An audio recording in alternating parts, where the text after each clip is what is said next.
il y a toujours une différence. Il y a des gens, quand ils vous approchent, c'est comme s'ils veulent que tu sois en bas. Et en haut. C'est un esprit qui s'est développé. Je suis en train de dire cela. Un jour, nous ne savons pas. Peut-être que je ne serai pas là. Peut-être que je ne serai pas présent. Peut-être que Dieu peut me retirer. On ne sait jamais. Mais sachez-le, il est important de rester toujours en bas. Dieu résiste aux orgueilleux. Il fait miséricorde aux âmes. Comprenez cela. N'acceptez jamais que ton pasteur te délivre. Amen. Je voyais un jour un pasteur là. Il venait saluer son père. Ce pasteur-là était devenu très célèbre. Son père spirituel n'était pas célèbre. Mais il n'a pas fait comme ça. Par contre, je voyais les autres, il le saluait, tout ça. Mais lui, il est venu tomber sur sa poitrine en le saluant. Je suis resté tranquille. J'ai étudié ça. Je remarque que dans c'est un bon enfant. Amen. Il est venu humblement. Ce n'est pas parce qu'il était devenu grand. C'est son Dieu écarte tout cela. Vraiment, c'est difficile d'assumer ces choses-là. De voir les gens. Même que tu vas être là, du jardin sexuel, dernier projet. Demain, tu vas aller voir quelqu'un avec un autre pasteur. Comment ça prend les cours chez quelqu'un? Tu vas prêcher, tu dis ça aussi. Frère, c'est sûr que ce soit ceux qui prêchent ou ceux qui ne prêchent pas. Mais c'est quand vous avez là. C'est pas la parole. La parole, c'est ça. Mais le grand problème, ce n'est pas toujours sur cela, mais le fait qu'on se sent en sécurité. Voilà pourquoi il y a des gens que Dieu ne permet pas d'avoir la parole. Ça dit que dans cette vie-là, c'est le raison qui fait chaud. Il va faire beaucoup de dégâts. Il va faire beaucoup de mal. Il va chercher à anéantir. Amen. Donc maintenant c'est compliqué. Faites attention. Une église qui ne s'oublie pas. Faites attention. C'est ça le problème. Je vais dire une écriture sur les investissements. Amen. Le prêcheur 16 11e mois 1960. Paragraphe 88. Le prophète dit, mais les richesses de ce monde ont aveuglé leurs yeux. Les richesses de ce monde ont aveuglé leurs yeux. Il dit non seulement la richesse en argent, mais la richesse en popularité. La richesse dans les choses du monde. Les soucis de la vie. Au point que vous êtes associés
ils entendent plus.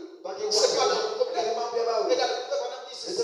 Dans la brochure, le chapitre 1er, verset, le 21, 8e mois 57. Le chapitre 1er, le 21, 8e mois 1957, paragraphe 135. Le prophète dira ceci. Et il a reconnu qu'il y avait quelque chose. Il est sorti en toute âme. Et il a dit, honte mon Seigneur. Ça c'est Abraham. Assieds-toi. Arrête-toi un instant. Je prendrai un morceau de pain et je placerai dans ta main. C'est le pauvre Abraham. En ce temps-là, quand je parle le pauvre par rapport à l'autre qu'on va parler. Il dit, je te laverai les pieds. Repose-toi. Puis tu continueras ton voyage. Car tu es venu pour me visiter. Il était là-haut, dans les terres arides, ayant choisi le chemin difficile, le chemin avec lequel il était méprisé du Seigneur. Alors que l'autre, son neveu, qui était là, vivait dans l'opulence, mais tout en vivant dans le péché. Souvent la richesse engendre le péché. Amen. Souvent la richesse engendre le péché. Quand les gens se sentent, dans l'exemple, donc c'était à deux. D'un côté, il y avait Abraham. De l'autre côté, il y avait Lot. Lot avait plus, c'était un endroit où il y avait plus de moyens. Abraham était dans un endroit sec. Il y en avait pas beaucoup. Et Abraham avait la révélation.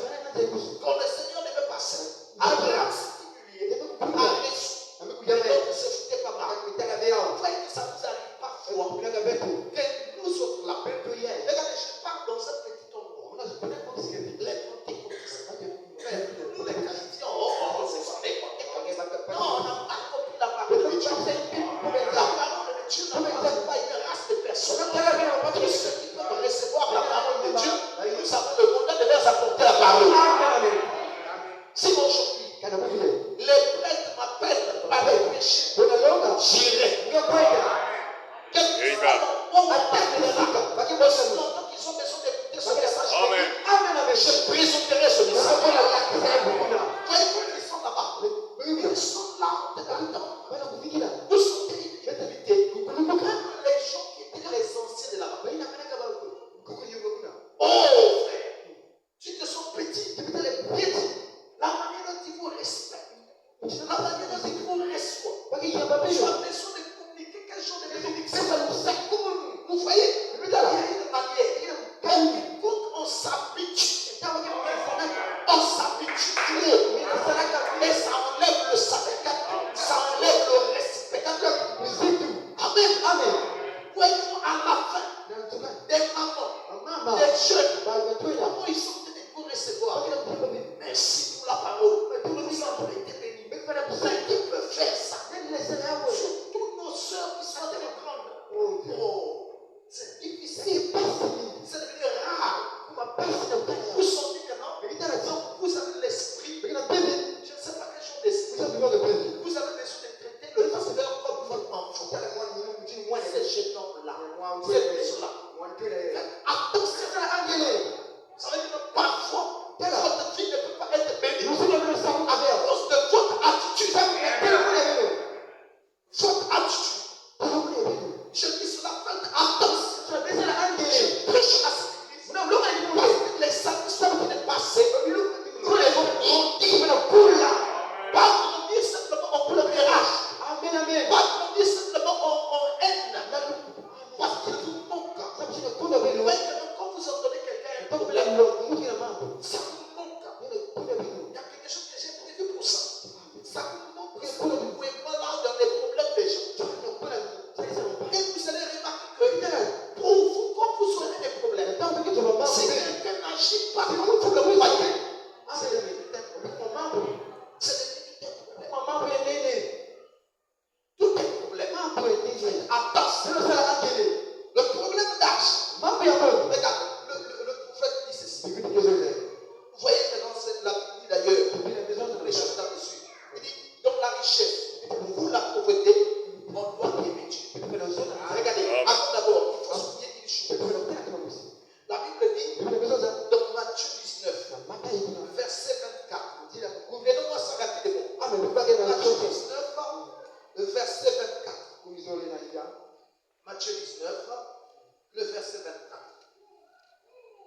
Parce que j'ai souvent des problèmes avec les yeux. Parfois, je me demande parfois d'être prêt pour cela.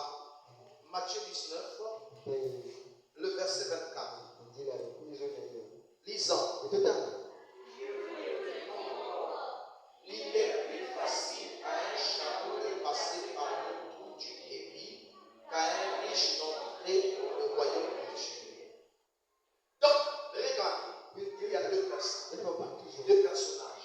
Il y a le chameau et il y a un riche. Il dit que non, pour un riche, il est facile de passer par le trou d'une aiguille que à un riche d'entrer dans le royaume de Dieu.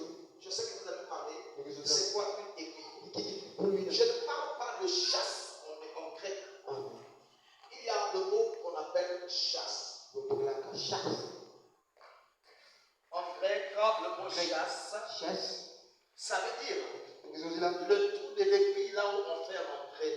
C'est le fil. Donc je ne parle pas de cette aiguille, mais je parle de rafissa. En grec, dans la Bible, on utilise le mot rafis. Donc faites attention. Le mot chasse, ça c'est le trou de l'aiguille. C'est qu'on utilise beaucoup. Mais je parle de rafis. C'est quoi le rafis? En réalité, autrefois, les villes étaient clôturées. Quand les villes étaient clôturées, on fait évacuer l'eau. Ou encore des fois pour se faufiler, on laissait des petits trous. Vous voyez, un trou là où l'eau pouvait sortir. Là où on pouvait évacuer l'eau de la ville. On appelait ça le trou d'une aiguille. C'est ce qu'on appelle en grec par rafis. Voilà pourquoi on dit que non, un chameau passé par le trou de rafis, d'une aiguille, c'est facile. Donc il est plus facile pour le chameau, c'est pour l'animal, par rapport à un riche qui hérité le royaume. Parce que c'est quoi? Les riches sont difficiles à trouver. Remarquez, un riche peut plus facilement. Il faut dire que le pasteur là soit au sérieux. Si le pasteur là est riche, il doit avoir la facilité de trouver. Mais s'il n'est pas riche, vous allez trouver que non, il aura des difficultés parce qu'ils sont riches. Il va chercher à commander le reste. Donc, je ne parle pas en besoin de l'air, je parle à vous. Quand vous allez commencer à avoir un peu d'argent, par votre commerce, par votre travail, par votre activité, faites attention. Vous n'avez pas le droit de diriger le pasteur. Vous n'avez pas le droit de parler sans respect. Vous n'avez pas le droit de soupçonner ses prédications. Et faites pas cela. Quand vous écoutez la parole, ça vous dérange ou ça vous dérange pas, vous restez tranquille. Vous priez Dieu. Mon Seigneur, je te remercie parce que tu as voulu que je puisse pas avoir ce sentiment-là. Je te bénis, Seigneur, enlève ce sentiment pour que mon commerce puisse aller de l'avant, pour que mes projets puissent aller de l'avant, pour que mon travail puisse aller de l'avant. Jamais que je puisse avoir ce sentiment. Si tu commences à remarquer en toi un sentiment, ça c'est moi qui te dis. Il faut implorer la miséricorde de Dieu. Ça c'est pas des sentiments chrétiens. La parole ne vient pas pour caresser qui que ce soit. La parole pousse par la chair jusqu'au dernier mort. Qu'il pousse soit coupable de la parole. Il n'y a pas de gens qui ont des muscles que la parole. Amen. Parce que c'est quoi quand vous avez ce sentiment-là? Un riche, quand il a ce sentiment-là, il a la facilité